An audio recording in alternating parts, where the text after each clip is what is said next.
Hi everyone, this is Homerino from Homerino Collectibles, and this is the review for the DC Comics Unlimited Superman New 52 action figure. This is a 6-inch figure, but before we get onto Superman himself, let's take a look at the box. So, nice artwork there. There's a bigger picture on the back. We have a nice bio here if you want to pause and view that. Others in the wave, we have Flash and Hawkman. I have both of those. So if you want to see those two, go ahead and click the subscribe link up here or below the video and stay tuned for when I upload those. Then we have bios, and that is about it for the packaging, so let's get on to Superman himself. So here's Superman, and before I get on to anything with articulation and detail and everything, just explaining it with him, I'm going to bring in another Superman to help me explain. This is the DC Direct New 52 Superman, 7-inch figure. As you can see, there's not much of a scale difference. These guys really are good value because they're a 6-inch figure line, but they're about 6.5, so, and these are about 7, so you're not losing much in size or anything there. So that's one thing out of the way, but what we're focusing on here with these two in comparison is detail. Now as you can see, this one is exactly comic accurate. If you compare this to at least the picture on the box, it's perfectly comic accurate, and I have, well, my brother has a lot of graphic novels, so we can do some close comparisons there, and he really is perfect in every way, shape and form, detail wise, except for on this version, if I just show you the face, he's like, "Hey, I'm Superman, yeah, hey you guys." He's a bit dopey, because his eye is a bit strange, his left eye. He's like squinting, maybe he's got stung by a wasp or something, I don't know. But suit wise, very nice. He's got all the correct line details. Big shield on the chest, that's important. Belt and everything, very nice. So let's start this up with boots. As you can see, exactly the same detail on the boots, very accurate. Legs, lines are lacking, it's as simple as that. Chest, the shield is not big enough, and the head, this is an accurate head, but my brother has a book where he is like that, but it's only some artist drawings. It's not actually throughout the entire book. It is an accurate Superman head for a certain artist. But for the majority of the books now, the New 52 books, it's not.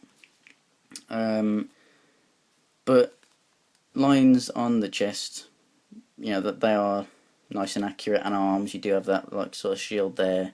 You have a couple of lines coming down there, and they have gone ahead and put that detail on the hands there too, so they haven't just used an old mould there for the hands. This Superman has a tiny little bit of blue in his hair, but really not much. This one has quite a fair amount, as you can see, and I'll just do a close-up now of all of his features. As you can see, this is the DC Unlimited version, so he is nice and shiny. The All-Stars version is matte, just like him, but he is a little more expensive these days just because he's a little bit older. So this figure's really, really nice, and I would highly recommend him for anyone who wanted that All-Stars and didn't have a chance to get him, but you had the chance to get this, because the blue is extremely nice. It's not as shiny as I thought it was going to be when I was picking him up. Very nice. Capes, the same, pretty much. S could be doing with being a little bit bigger, but it's not too bad. You have nice folds on there, which this one doesn't have yet. This does have a sort of pointy cape. This one does not come to a point. So there are your differences to a accurate New 52 Superman. So as you can see, he does keep a lot of those little details there. So just for a little tiny bit of a further size comparison, there's Batman. It's Unlimited Batman, it's All Stars Batman, whatever you want to call him. This is the All Stars one because it's matte. So there you have that. So let's move on to the articulation here. Head moves a full 360 degrees, up a little bit, down a little bit, not too much. Cape, flexible, but not as flexible as a lot of other DC capes, like the Batman capes. Because it's so folded like that, it really gives it structure and keeps it nice and sturdy. So you have the ab crunch, which is very, very nice. You have shoulders, which move up about that far because of the cape, but they do move a full 360 degrees, so that's also nice. You can move the cape out the way a little bit because they're not actually connected there, it's connected at the back, but you don't want to move it too much because it might fix to that position if you display the arm up too much. You don't want to actually warp the plastic yourself. But yeah, you know, carry on with articulation, standard articulation really with all DC molds. You got your bicep swivel, your elbow swivel there, 360 degrees at the wrist, waist swivel. Mine's a bit stiff, but he does have it, there you go. Legs, forward and back, they move out that far. You got the swivel at the thigh, single jointed knees, and a single jointed foot there. So you can get him in good flight poses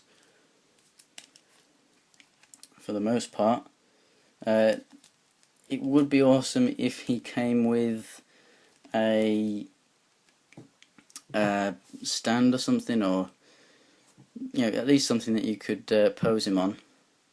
And it would be even better if he had more head articulation, because then you can actually get him looking up. But for the most part, you can get really, really nice flying poses out of him.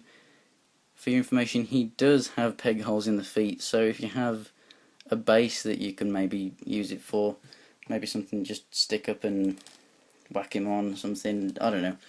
However you can hold this guy up, if you want to fly in pose you can, and that's one good thing about that compared to this. Yeah, you can move him, but you can't get him in a nice flying pose. He doesn't have the ankle movement. So that's one major reason why you would want to buy this one over that one. Another reason is you can get him a little bit cheaper these days too, maybe £2 or £3 cheaper. A little bit more articulation, and just overall part of a really, really nice collectible line. You know, there's more of these guys than there are DC Direct figures, so that's it for this review, guys. With everything in mind, I would, as I said, highly recommend that you pick this guy up. The sculpt is amazing, the paint's great, the articulation's good as always from the DC lines, and in comparison to the Direct, there's not much price between them, so if they were going to be just sitting on the shelf, I would obviously just say get the other one. But if you may be a younger viewer and you want to actually play with them, get this, or maybe if you want to display them in a more intricate pose, such as flying or fighting or something, then go ahead and pick this guy up. But that's it for this review. If you want to subscribe and check out more videos, then you're more than welcome. It's right up there or just below the video. And if you have any feedback, maybe suggestions or comments or anything, please let me know. And if you can hear that music, that's an ice cream truck. So I'll see you next time, guys.